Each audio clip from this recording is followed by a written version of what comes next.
Es lamentable conocer que un gran número de jóvenes y adultos en todo el mundo siguen siendo esclavos de algunos de esos vicios que aceleran el proceso de la muerte. No estoy hablando del hecho de pasarse frente al televisor horas o frente al celular. Seguramente este hábito, que para muchos es vicio, afectaría a la vista, pero no constituye una amenaza para la vida, como sí es el tabaco, el alcohol y las drogas en general. Yo soy Rubén Rivera, esto es Verdades Eternas para la Gloria de Dios. ¿Cuántos pueden decir amén o sus sistemas religiosos se lo permiten?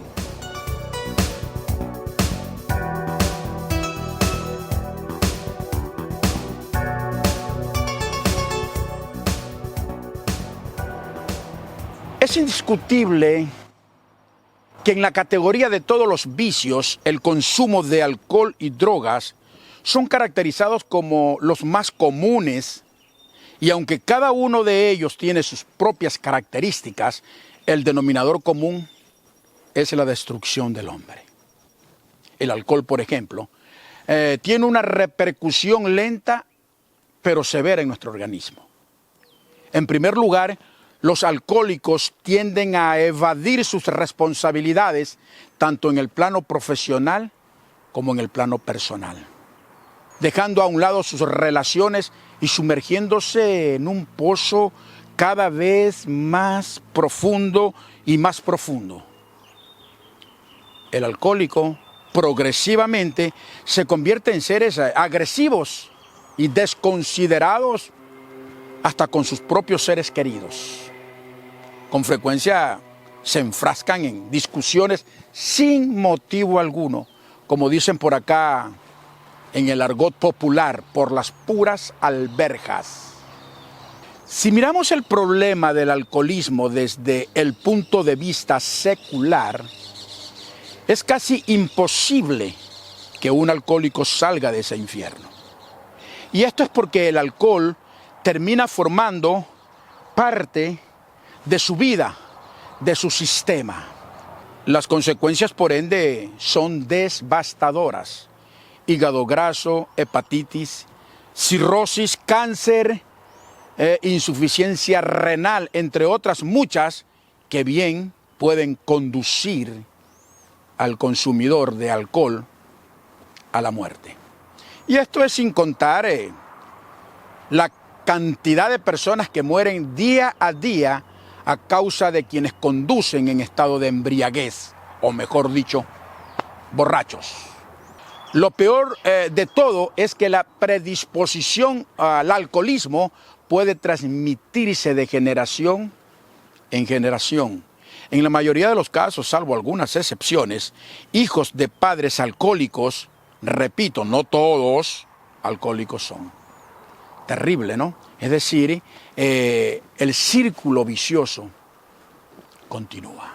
La drogadicción, por su parte, implica ciertos comportamientos que por lo general terminan en un deterioro físico, psicológico y social del consumidor.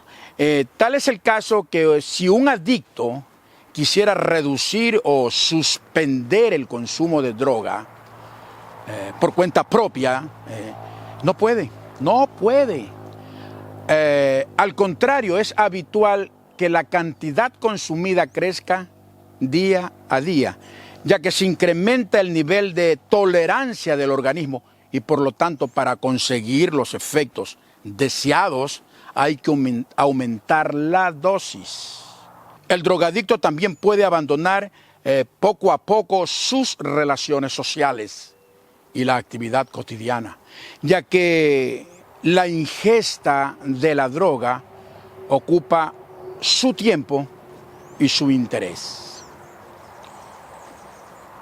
La industria del alcohol, de cigarrillos, a los traficantes de drogas, lo único que les interesa son los billusos, el billete, su billete. A ellos no les importa en lo absoluto su salud, ni la de nadie. A pesar de que las fábricas de cigarrillo, cumpliendo con un decreto de ley, explican en cada cajetilla lo nocivo y peligroso que resulta el fumar. Pero ellos saben que el fumador empedernido no le importa eso.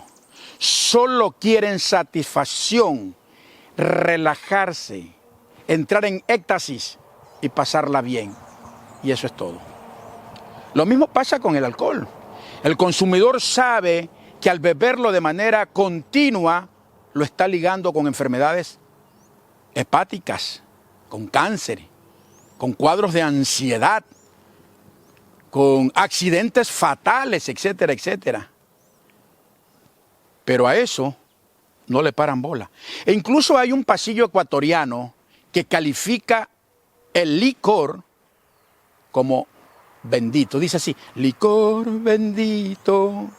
Yo sé que algunos de ustedes lo han escuchado, ¿no?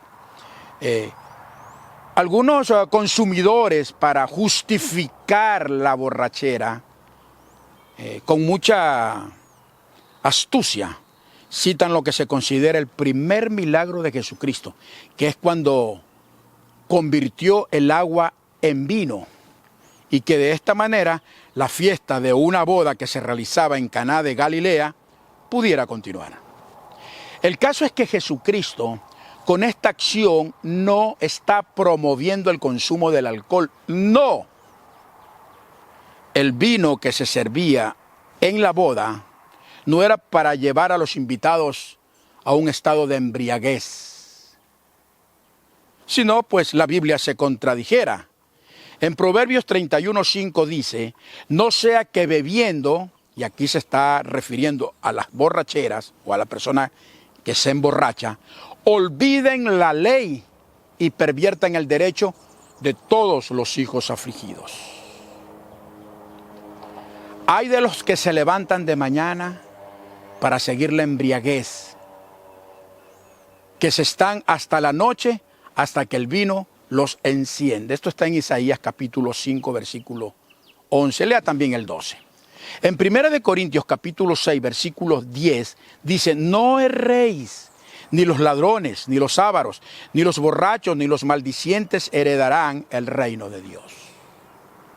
Es más, la Biblia muestra como hechos vergonzosos la embriaguez de Noé, por ejemplo, Génesis 9, 20, 27, la de Lot, Génesis 19, versículos 32 al 38, o la que incitó David en 2 de Samuel, capítulo 11, versículo 13. Léalos, es interesante. Si bien es cierto, la Biblia no enseña la abstinencia de beber vino, no, porque cuando habla Pablo en Colosenses capítulo 2, versículo 16, nos dice que nadie nos juzgue por comida o bebida.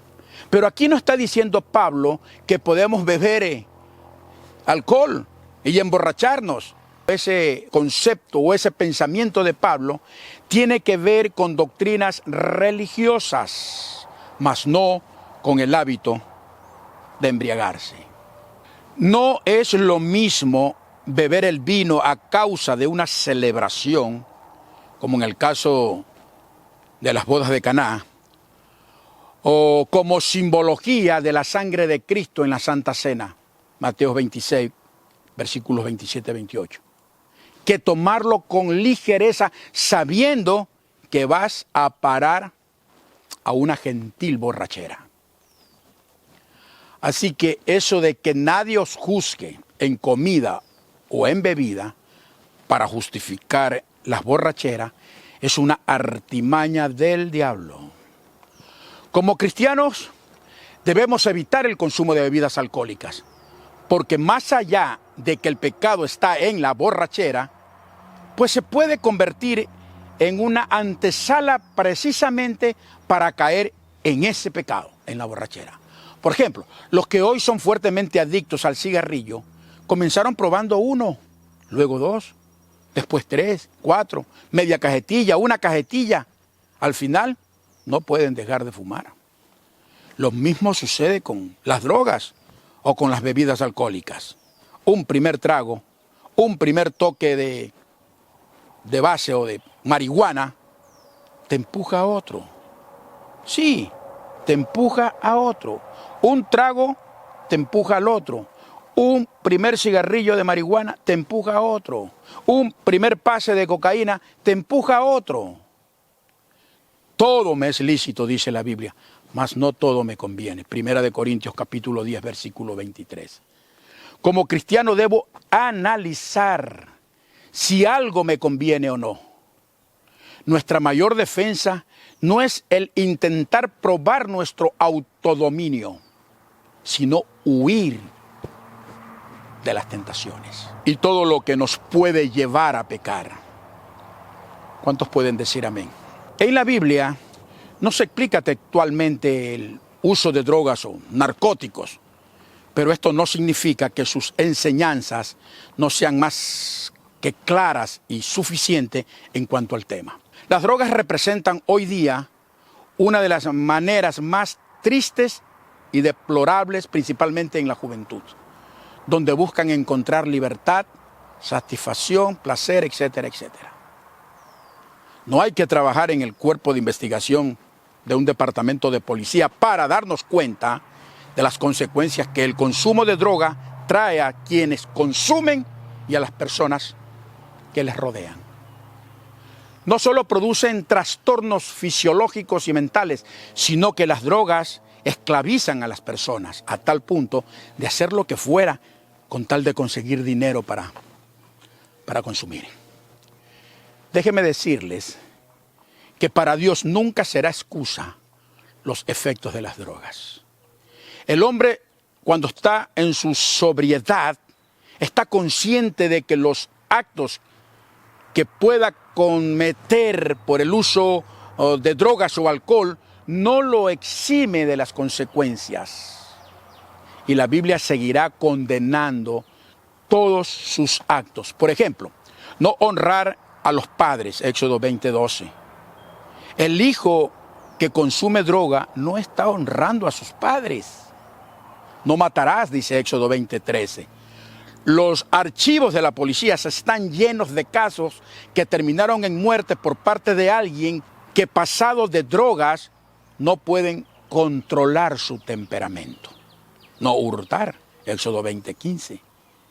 Si están dispuestos a hacer lo que sea por satisfacer su vicio, el robar es una de las primeras opciones. Ojo, y aquí quiero aclarar que no estoy diciendo que solo las personas bajo los efectos de las drogas pueden cometer esta clase de delitos. No. Todo aquel, escuche bien, todo aquel que no ha nacido de nuevo, todo aquel que no quiere reconocer a Jesucristo como su único y suficiente Salvador, también puede ser esclavo de este pecado y puede cometerlos. Porque la ley de Dios en el corazón del impío le dicta que sus actos son malos. La diferencia está en que el que actúa con trastornos, es decir, bajo la influencia de las drogas o el alcohol, no está consciente. Sin embargo, la ley no los exime de culpa. El alcoholismo y las drogas son los vicios que más alejan a las personas de Cristo y su salvación. Y no solamente de la salvación que nos puede llevar o que nos lleva al reino de los cielos, sino de la que nos puede librar de nuestra propia vana manera de vivir. Quizás usted, mi amigo consumidor, pueda dejar de fumar, tomar o inyectarse un día, pero nunca lo hará durante toda su vida si sigue confiando en su autocontrol y dominio. Déjeme decirle que la fuerza de la adicción es más fuerte que la fuerza de su voluntad. La libertad del pecado y sus tristes consecuencias solo lo puede lograr en Jesucristo. El único que puede resucitarle espiritualmente y darle un nuevo corazón. Con esto me despido. Hasta el próximo contenido en otro video similar aquí en Verdades Eternas. Que Dios los bendiga.